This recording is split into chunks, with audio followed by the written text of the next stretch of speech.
Welcome to the Tourpreneur Podcast. Travel industry veteran Shane Whaley will take you on a journey with fellow tourpreneurs, sharing their tips, ideas, insights, and success stories to inspire you to make your tour business the best it can be. And now, here is your host, Shane Whaley.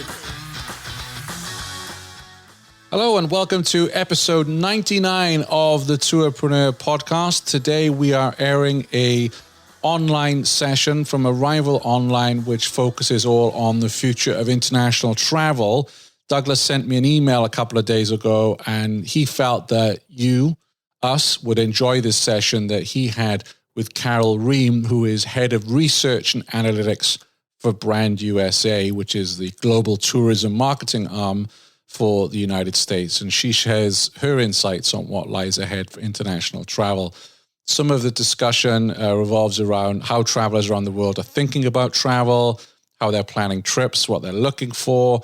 Douglas also discusses with Carroll what operators of tours, activities, attractions, and experiences should do to reach those travelers, what travel marketing will look like in the future, and what adjustments operators should make to their products. So I want to say a big thank you to Douglas and the Arival team for allowing us to air the online sessions. I love nothing more than getting out for my hour's walk, listening to a podcast or listening to an audiobook. And I just learn a lot better by listening than watching. And also any excuse to get away from the computer and the distractions of the world where I can get out in some fresh air and listen to an episode. I'm all over that. So I want to say a big thank you to Douglas. You can watch this session as well. If you head on over to arival.travel, you can find that there as well. Just a heads up, I am taking next week off, so there'll be no Tourpreneur episode. I might record something for the 100th episode this weekend, so keep your eyes peeled for that one. But yeah, I'm taking next week off, but I have so much great content coming up for you in July. We've got several roundtables where we talk about TripAdvisor's latest research and insights. We have a live local marketing session, and lots more. So check out that. Make sure you're subscribed to the show, and then you'll get that in your feed automatically on the device or wherever you listen to podcasts. Let's cross over to Douglas Quinby.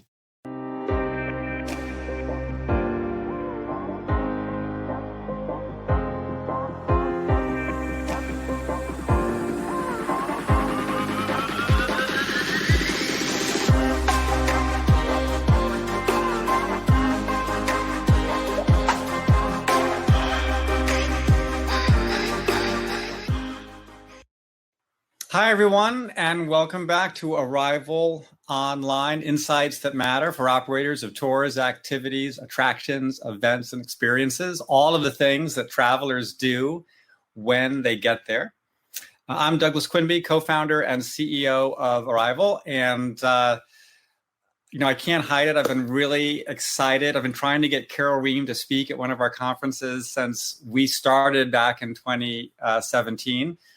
Carroll is Vice President of Research and Analytics at Brand USA, so I think of it as kind of like the USA DMO, the Destination Marketing organization or arm of the U.S. travel industry to try to get people coming into the U.S. and spending their money here and experiencing all of the great things in the United States.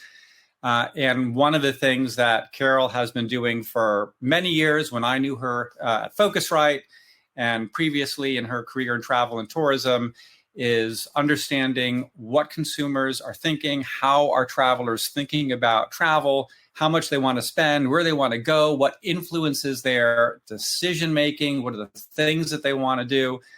So she has got so much insight and just knowledge and experience around understanding those travelers that I wanted to, been trying to get her at some type of Arival program. So I'm so excited that it's finally happened. So welcome, Carroll. Thank you. Excited to be here finally.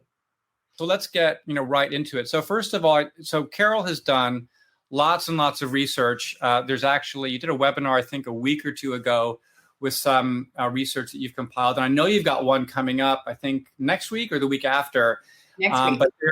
Next week, super. So, and there's I think it's a 60 or 70 slide presentation that's in the handouts section of our of the webinar here, where you can download that and go through all of the data as an attendee. But what I wanted to do on this session is really just, frankly, Carroll, I'm just going to pick your brain about what you're seeing. So I'm just going to start with the first kind of big question. We've been hearing among tour activity experience operators, local is where it's going to happen first. Focus on local, focus on drive, focus on kind of regional.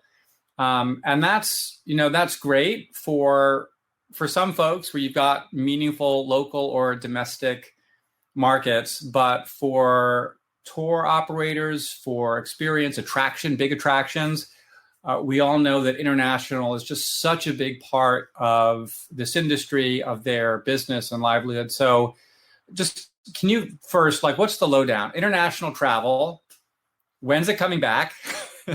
How is it going to come back? When are travelers going to come back? What's going on?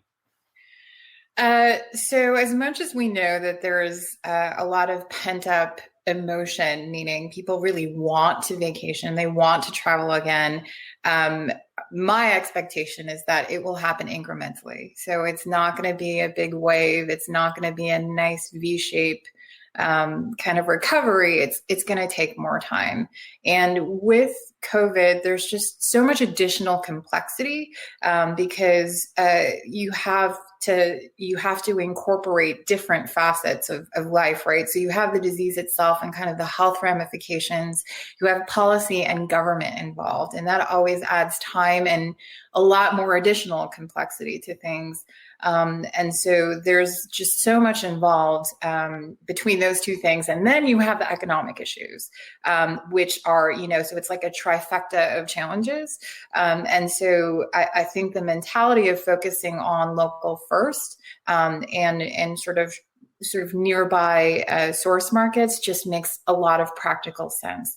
When we think about the United States, there is kind of a silver lining in that the U.S. is such a large outbound source market. And because Americans are not traveling internationally, they're going to replace those with domestic trips. So while there is a lot of, sort of a big dip in inbound, there will be some relief coming in the form of domestic travel.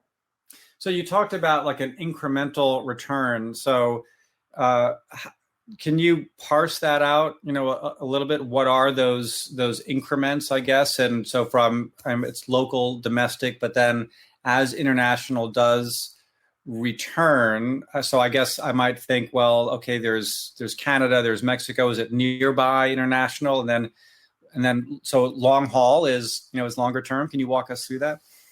Absolutely. I mean, and I think it's pretty intuitive, right? So first, the expectation is Canada for lots of reasons, but proximity is a big one. And also, there's a lot of freedom of movement. And because people live so close to the border, so much of the population lives so close to the border in Canada, they can hop in their car and drive. And one of the things that people really are thinking about as they're planning their first vacations, as they're sort of emerging from their cocoons, is that they want flexibility and control, and drive trips just lend themselves to that. And so if the situation changes, if something happens, they can just hop in their car and adjust accordingly. So that is the first type of international travel we're expecting to see, and certainly the first type of trip that we're targeting to try to promote. And then kind of, I think of it as radiating circles, right? Because the farther you go, the more expensive and the more risky it is. And generally the farther in advance you have to plan. So when we talk to consumers about their timeframes, we're already seeing really far away markets being pushed out all the way to spring of 2021 as kind of the earliest time we can expect to see them come back. So how do consumers feel because we've been hearing about this pent up demand, right? And I've just wondered, is it pent up demand or is it wishful thinking? I mean, how do you equate, taking a trip with a risk of dying, right? Really that's what you're in a way that's what people are, addressing, right? Or getting seriously ill, or how are consumers thinking about this? So I think of the COVID challenge in three buckets. One is the disease itself and concern about getting sick. Two, as far as international is concerned, getting stuck with changing restrictions. And you could easily be stuck in an airport or you're misinformation and things are constantly changing. And so that adds a lot of complexity and confusion. And then the other piece is just, will things be open? Will I get the experience that I came for? If I'm going to fly halfway across the world and I come to New York City and I can't go to Broadway and I can't eat in nice restaurants and I can't have that experience, what's the point of me doing that? So those are the three things that we measure when we think about the impact of COVID. And then, of course, there's all the economic stuff, right? And the uncertainty about people's economic futures. And so these impact different age groups differently. They impact people with families differently.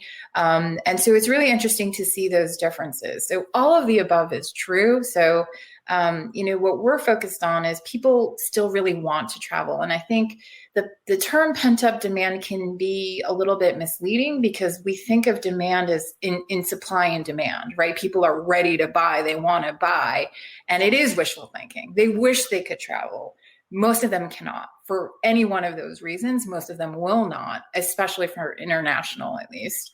And so what we think about as marketers is that pent up desire, I'll call it that, which is different from that kind of business sense of demand where they're ready to buy. So let me break those three components that you talked about. Let me ask first about kind of just that safety and health issues. So let's say a traveler does want to go, and how are they thinking about that safety issue? And so where I'm thinking about this is, okay, if I run an attraction or if I run a tour, what do I have to know and think about to make sure that, I'm conveying that sense of security and safety to that traveler? Yeah, I think there is the factors of hygiene, obviously. And while it's not exciting stuff, finding ways to be really transparent and communicative about those hygiene practices and heightened level of cleaning, and then kind of the space and barrier things about social distancing, and those aspects of things. So when we think about what people are trying to avoid, are just kind of crowded situations, environments where there's not, a lot of ventilation. So, certain kind of activities that are outdoors kind of benefit from not having to deal with that. I think that's more of an indoor challenge. But, I think it follows the guidelines of, the issues around how the disease actually gets communicated across people. And I think anything anyone can do to reassure customers that you're doing everything you can to prevent that goes a long way in this environment. Now, you would also talked about kind of different segments of travelers are thinking about these things differently. And so, and depending upon the type of tour experience that I might offer, I might tend to have older travelers. It could be more of a cultural experience, or it could be an adventure experience, which tends to attract kind of younger travelers. Or maybe I'm doing tours or an attraction, which has a big exposure to the family market. So help me kind of break those. I know that in terms of demographics and segments, you can go really deep, but maybe can you talk through some of the big buckets and what we need to know about those big buckets of travelers? Sure. So I think the biggest challenge is with older travelers. Obviously, they have the most health risk when we think about COVID itself, but also from a financial standpoint. If you're close to retirement, if you're worried about your nest egg, now is not the time to be spending freely, right? So it's kind of a really conservative group when it comes to spending, especially now as it relates to travel and specifically in light of COVID. So when we look at the responses for different age groups, we typically see the oldest age group being the least likely or the biggest drop in intent to travel from that group. So I'm as an operator, if I tend to be a bit more exposed, say, to the boomer and the kind of the senior market, I need to be looking to other segments. It'd probably be a good idea. It'd be a tough. It's a tough proposition for that group, especially right now. Younger travelers are definitely more resilient. They're less concerned about the sort of health risks, and I think what's super interesting, looking at the data, is those with children in the household. You could think on one hand, your instinct might be to say they're probably less likely to travel because they're super concerned about their children, even though the disease doesn't seem to be impacting them particularly strongly. As parents, you're really cautious about your children. On the other hand, you've been stuck in the house with them, homeschooling, trying to work, and it's really, that's you. And so what we're finding is that latter instinct to escape, that desperate need for a change of scenery, is what wins out. So people with children in the household are more likely to say that they're going to travel in the next 12 months compared to those who don't have kids. Mm-hmm. And does an operator, do we have to make certain accommodations for adults that are traveling with kids? I would think that there would be more concern about kind of safety and say sanitation, as opposed to younger travelers, singles, or married couples without kids. I don't know that. Beyond the typical provisions for families, I think when you layer the two things that you might ordinarily do, like having hand sanitizer all over the place and having access to not only systematically clean, but give, parents and your guests the option to kind of participate in that, I think is helpful. I don't know that there needs to be something totally specialized in terms of hygiene just for children. So I'd like to also kind of talk a bit about different markets. I know in the research that you've done, you've surveyed, so outbound markets for the U.S. You look at Asia, across Europe. What are you seeing in terms of differences from, say the UK versus German travelers versus French travelers? We have a lot of attendees on the event today, say who are in Europe. Let's say I'm an operator in France or Italy, but I run English speaking experiences typically for the UK, Australia, and in US market. So now, if I'm not going to be getting that US traveler that much this year, maybe not until next year. So is the UK traveler, are they now looking to Europe? Can you give us a sense of how this is playing out across different markets? Yeah, I think the general statement is everyone is narrowing kind of their radius of where they're traveling, right? So, the same in a similar lens of us kind of losing the inbound, but getting a little bit of a booster from domestic will happen kind of alternatively around the world. When we think about intra-European travel and how easy it is to get across those borders in kind of the continent, we expect to see a lot of activity, the cross-border activity across that continental European area. For the UK, obviously, it's a little bit different. And so it might be a bit more of a challenge because so much of that volume typically happens over air, and air just has different challenges. There are definitely big differences as we look market to market. And again, the disease is one factor and policy is another. And so because it's so dynamic, it's hard to make kind of broader generalizations, but that's what I can say is happening pretty consistently around the world. Well, where do experiences, tours, attractions, the things that travelers do, where do that fit into the overall hierarchy in this new world of the traveler's consideration set? I know you're looking at this at a macro level, right? So you're looking at air travel, accommodation, dining and shopping, as well as experiences. How is our industry doing in environment, in terms of the priority relative to other segments? How are travelers thinking about us? I think it definitely depends on the type, right? So you have such broad categories of in destination activities. Great outdoors centric activities are going to do better than, kind of crowded urban experiences. You could predict that, right?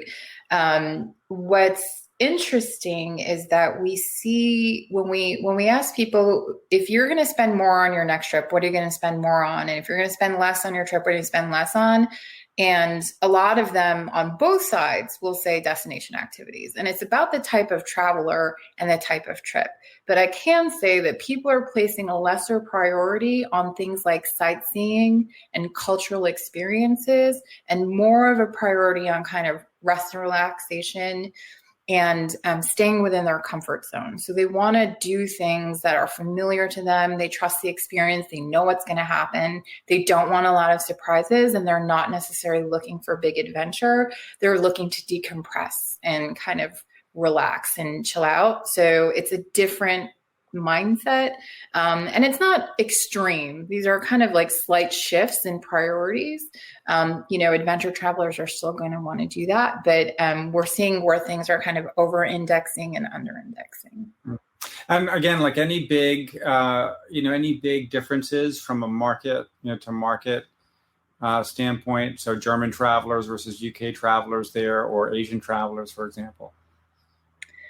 It is pretty remarkable how consistently, staying within my comfort zone over indexes. I mean, that's pretty universal.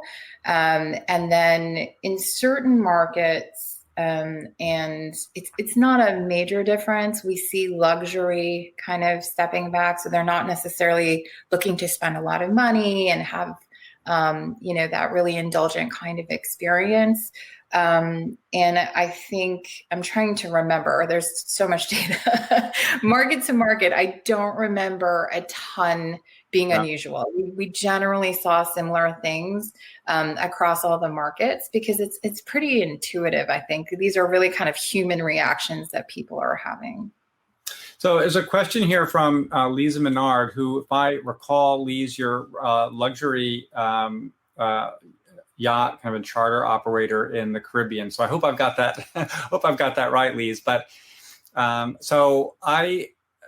interesting question about kind of the boomer demographic, but also with families, like if they can travel solo or experience something solo, is that like if I can take a private tour with my family or have an experience that doesn't involve interacting with other travelers, is that kind of a better, am I in a better position versus other types of experiences?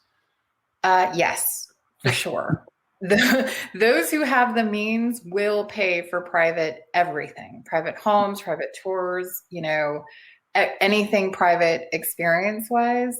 It is the sort of wealthy demographic that doesn't need to be so concerned about near-term financial concerns. They will spend more on the vacation. It's that much more important to them. And so those kind of high-end products, I think, will do quite well. Related to that, and this is similar to the question that's also here from Dean Michaels, but we've had this quite a bit with all of the increased attention on local, right? It's local, domestic, regional. That's what we have to focus on. So if I'm an operator in the Caribbean, if I'm if I'm an operator which is, say, in Hawaii, which there just simply isn't a big local or domestic market, or there's not one at all, right? If I'm in the Canary Islands, so is there any? How long is my tunnel, and is there any light? Like when am I going to see it? Again, this is where I think policy kind of impacts things, right? So Hawaii's challenge is not even necessarily people are unwilling to get on a plane and go to Hawaii. The 2-week quarantine is a really tough thing for a traveler to swallow. And so this is where policy really makes an impact. And there's a lot of reasons why that makes sense for Hawaii. And there are a lot of reasons that they did that and created that policy, because they have to think about, the health considerations and Hawaii being so isolated. So that, I think everyone is in a slightly different scenario. I'd say in general, the Caribbean islands that cater to wealthy American clientele will probably be pretty okay, because again, there's a lot of demand and desire, and those who have the means to do it will do it. Private everything. So the product that are individual villas and casitas and that kind of higher end stuff, I think in the Caribbean would do well. I think it's the kind of mid-tier, lower tier kind of product that will struggle the most, because when you think about the buffet lines and in some all-inclusives and things like that, it's those types of experiences that I think will be the most challenged. And then what about on the accommodation side, hotels versus rentals, Airbnb and so forth? Where are you kind of seeing the interest? What do travelers, I know hotels say travelers like them better. I know Airbnb says everyone wants to stay in an Airbnb. So what's the actual truth?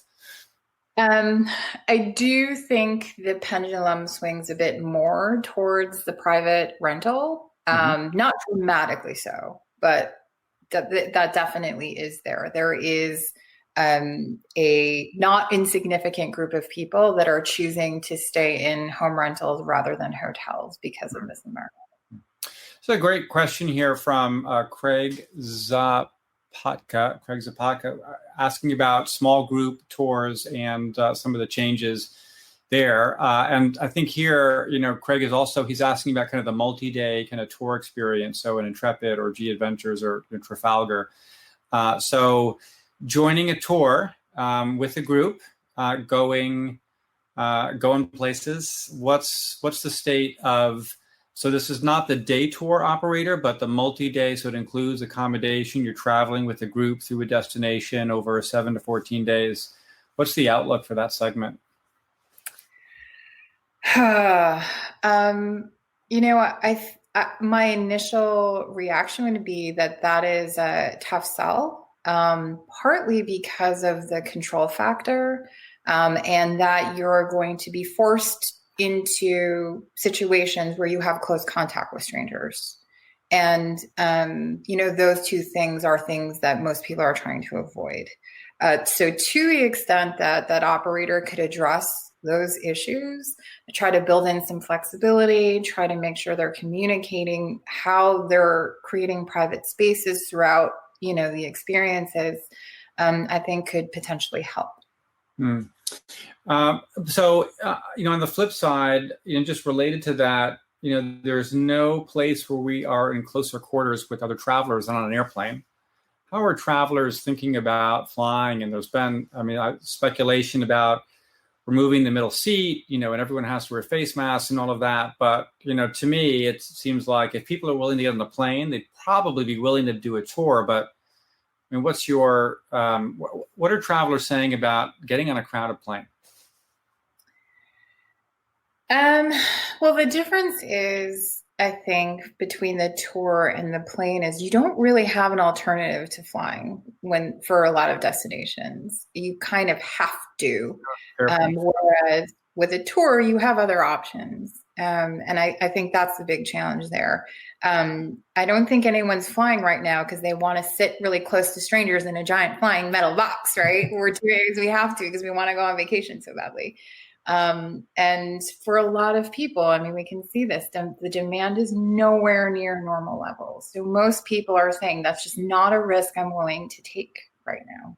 Yeah. Oh, so Craig, probably not the answer you really wanted to hear, but yeah, but that's the challenge we're facing. So there's an interesting observation from Norbert Simon.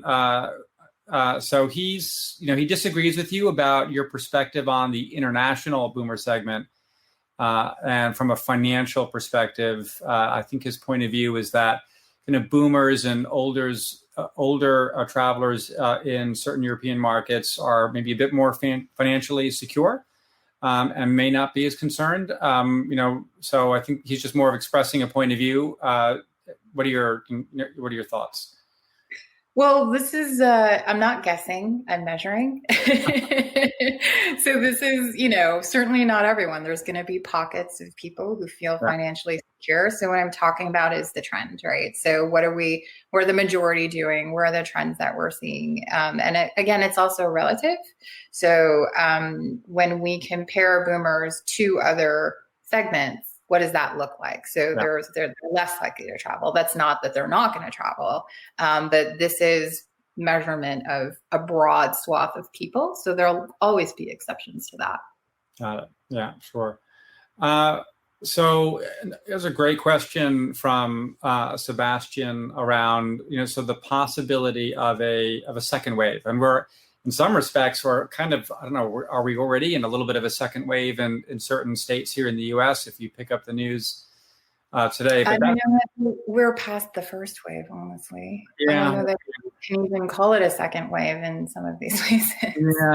Yeah. So, I mean, it's like a cloud that's been hanging over, a cloud that's been hanging over forecasting, let me put it that way, around how we plan for the future. How do you plan for a future when there's this extraordinary uncertainty of a resurgence? So are you surveying? Have you asked consumers, like, is that a concern they have? Like, especially if I'm planning a trip, say for the fall, everyone's talking about a resurgence in the fall when the flu season kind of picks up with this colder weather, or how am I planning a trip for then? Is that impacting consumer sentiment? Definitely. So I think I appreciate you doing everything you can to avoid the word unprecedented. I think you're the first person to say it.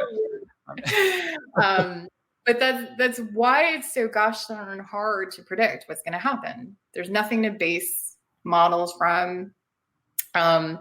So, ultimately what we're seeing right now and where people are. So in the past few months, people were just saying, I don't know what I'm going to do with my travel plans. I'm just going to try to absorb what's happening. And last month we started to see people get off the fence to say, I'm either postponing my trip, I'm taking my trip as I was going to, but I'm going to take precautions. And so people are starting to feel like they have enough information to make those decisions. And that is a very big step towards recovery. But they're obviously watching the situation. And so if we get to a place where we're starting to see more cases bubble up in different places, they're going to be quick to react to that. So when we look at the time frame for a lot of people, they've already pushed it out to 2021. And it was just, for example, UK, when we measure the months that people say they're going to travel in the next 12 months, we see a peak like all the way pushed out to, April of 2021. People are pushing it out as far as they can, and they're thinking about next spring just because there's so much uncertainty. Not only is there the risk of, the concern with actually traveling, the concern is also like, well, what if I book it and something happens and I'm stuck with it? And a lot of insurance products don't cover the situation. And so there is, again, that financial risk involved as well. So there's a great question here from Larry Raubach, and it's also related to Lisa's follow-up about getting families on a plane. I think, Larry's question, it fundamentally just gets to the bigger question of the impact of the economic scarring that is happening as a result of the lockdown. So, we've heard in several of our online events and from experts, if you can, hold pricing steady, like you don't want to start going down the path of discounting. But how can you add value? So in other words, what do we have to do as an industry to get people, on planes and in tours and on buses? I'd also just like your, we've talked a lot about the kind of that first that first kind of sphere that you talked about. One is kind of health and safety, but the third sphere you talked about was the economic impact. So can you just give us an overview first, like just we've got now, was it 40 million unemployed people in the United States? We're at 16 or 17% unemployment or higher. And it's also, in Europe is also deep in recession. Like what's just the economic impact of this on consumer confidence around traveling and their willingness to spend? If they are traveling, are they spending a lot less? Like, are they going from 4-star hotels to 3-star hotels?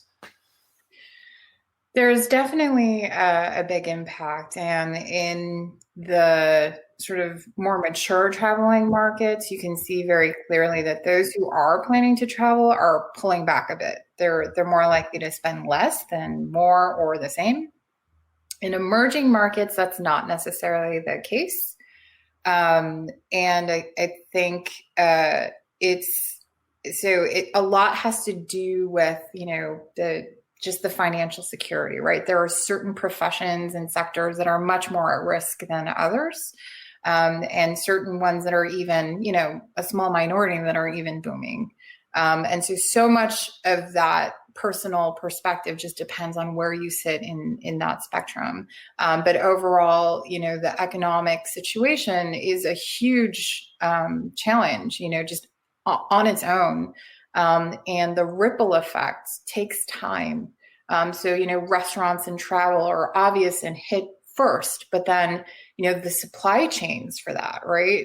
Hotels use a lot of products and it just goes backwards from there. And now it goes to the farmers and it just keeps kind of spreading outward and outward. So there are still industries that will be impacted that haven't even felt the full brunt of it yet. Mm. So what do we as operators have to do? So getting to, Larry's question about value. I personally, I love the idea of value, but, we all know that there's going to be a lot of pressure on pricing. Like what do we have to do, in terms of pricing, in terms of value? Like, how do we think about stimulating that, that behavior? I think the instinct to avoid discounting is a good one. And if you look at the scenario on a pricing decision, you could try to discount it, but is that what's stopping the person? Is it really the price that's stopping the person or the fear of traveling? In most cases, if they're going to travel, they're going to travel. If they're not going to travel, they're not going to travel. And the price is not going to sway that much. Obviously, economics are a concern, and, barring, huge differentials. And it's also interesting to see the cues from, other parts of the industries. Airline tickets are not rock bottom cheap right now, because it just doesn't make economic sense for them to do that. They'd rather just not fly the plane. And they're constricting supply to make that work for them. So on the hotel side, though, I might still decide, okay, I'm going to go to Florida. I'm going to go to Europe, but maybe I'm going to stay in this hotel versus that hotel, or maybe I'm going to take this tour versus that tour because of the price difference in this environment. No? Yeah, that could happen. But I think also going back to how much these vacations mean to people, and especially when it comes to international travel, you don't do that very often. Most people are not really that willing to make, huge trade-offs that way. It's just not worth going then, if that's what you're going to do. So, there are always going to be differences and pockets, and it depends again very much on the individual attraction and activity and who the target segment is. But I'd say on the whole, again, my lens is typically international. It's such an important part of the experience that a lot of people are just not going to be that concerned about it. And I think when you think about the motivation of lowering price, it is to spur demand. It isn't necessarily going to do that. You can't, because it just doesn't, it's such a different environment right now. There's a few questions here which relate to relate really to policy. So, wait, actually, finish my thought. I just thought of something. The other thing too is, if you are, as an operator, changing your experience, changing your configurations, doing things to give people more space, more privacy, people might even be willing to pay a premium for that, because that's such a huge priority for them. So I just wanted to say that. Premiums are definitely good. Yes. So, there's a few questions here related to policy. And I know, so at Brand USA, you don't implement policy, although you certainly influence, policy for sure. Other way around. We do not influence policy, but we do have to enforce it. So, here's the question, and this is from Volodya I apologize, Volodya. Suleimanov. I'm sure I've mispronounced that. This is it. When are travelers from the USA gonna go to Europe? So when's it gonna happen? And for that matter, if you're an operator here in the US, when can international travelers come back? So I guess this is, obviously you don't decide policy, so you're not going to say when, but we're not expecting that, but you're plugged in a bit. Are you, from both a policy perspective, but also from a traveler, sentiment demand perspective? If you had to put a dart in a map somewhere or in a calendar, where would you put it? I'd say that the big question is going to be related to the pace of the disease, and if there is another winter, wave, and that dictates everything. Policy, everything will go from there. And I am not an epidemiologist. I have no idea what's going to happen with that. And that again is the challenge, right? This isn't about business. This isn't about consumer sentiment. This is about the disease and what's going to happen with that. And so that is why it's so difficult to plan and to do things so far out when we know there is a real risk of it bubbling back up in the winter. That said, from a marketing perspective, from a Brand USA perspective, we are orienting ourselves for really targeting the 2021 travel planning season. We're already pushing it out that far. And again, that's because we're talking about international marketing for inbound into the United States. Canada is on a different time frame. But for the rest of the world, we just have to think like that because for us as marketers, we want to make sure that when we're spending those media dollars, that we're having the best impact that we can have to push people to book when they're ready to book. And until they're ready to do that and in significant amounts, we just don't think it's a wise use of our funds. And so we've already started pushing that time frame out that far.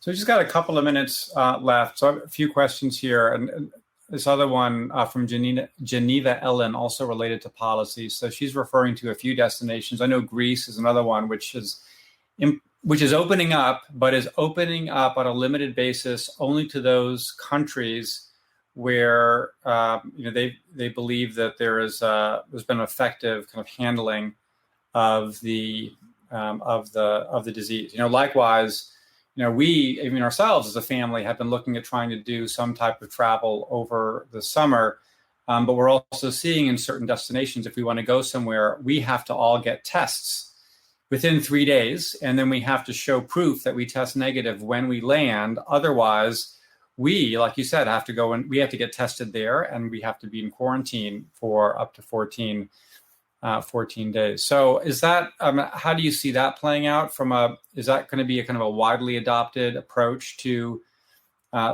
policy of reopening at a kind of at a national level? And are we all going to have to walk around with, COVID-free cards or stamps in our passports? Yeah, I think the hardest part of that, right, is just the timeliness of that testing. And the technology, I think the hope, at least my hope is that technology tries to help that solution. So better, cheaper, faster testing, and how that can solve such a myriad of issues. We've seen some airlines actually try to test everyone before they get on a plane. Which is kind of one extreme of things that I don't think could be implemented, on any massive scale. But there is that trade-off between effectiveness at testing and how invasive and difficult and challenging that is. There's also the tracking apps and issues of privacy. There are so many questions that have to get answered. But I do think that testing can play a role. I think the challenges with the United States, it still takes a long time to get test results back. And so we've got to see these windows tighten before we can really lean on testing to support the free movement of people around the world. So I've got time for one more question. There's a few questions here that's related to research. I wanted to emphasize again, do please download the slides that are in the handout section here. It's right to the right of Q&A. I think some of those questions will actually be answered, such as like some of the top destinations. So do please have a look at that and take a few moments to download. It's a large file. I know because I uploaded it. There's a lot of stuff in there, but it's certainly worth it. So just one last question, and this is again from Craig Zapatka. On the impact of sustainability, this is something that has, it seemed like up until last year, or up until the pandemic, was one of the top global, I think, issues that was really coming to the fore around the impact of travel and tourism on the environment, on local cultures, growing concern among travelers. From our research, we've seen especially from younger travelers, is that, in times like this, when you've got a pandemic, unleashed on the world, and when, our pocketbooks have all become, a lot lighter, do those types of priorities, do they really fall to the wayside, or is that still important for travelers today? If there is a silver lining to the pandemic, it is forcing us to think about right-sizing capacity. And I think ultimately, though it's not necessarily top of mind as people are going through this, but there will be positive impact from a sustainability standpoint just because of those changes to capacity and rejiggering of economics, right? So business has to be able to run and be profitable and process fewer people in this environment. And so it's kind of an interesting shock to the system that could have beneficial impact from a sustainability point of view. What happens when there is a vaccine and things can be, quote, normal again? I think that's when, there is the opportunity to try to sustain those things. But we've seen in so many instances the Earth starting to heal itself, and that's such a hopeful thing. So hopefully this opens eyes and creates solutions for people to think about how they can still have business, but do it in a more sustainable way. Well, that's great. Well, we have a number of additional questions. Unfortunately, we are out of time. But Carroll, thank you so much for joining us today and for sharing your insights. And it's just great to have this conversation and just get to pick your brain really on all of the things that you are seeing. So So thank you very much. And we're going to have to get you back at one of our in-person events where we'll corner you on stage. So maybe we can add that to your 2021 marketing plans as well. I look forward to it. Thanks for listening to the Tourpreneur Podcast. Be sure to visit tourpreneur.com to join the conversation and access the show notes, including links to the resources mentioned on today's episode. This is Tourpreneur.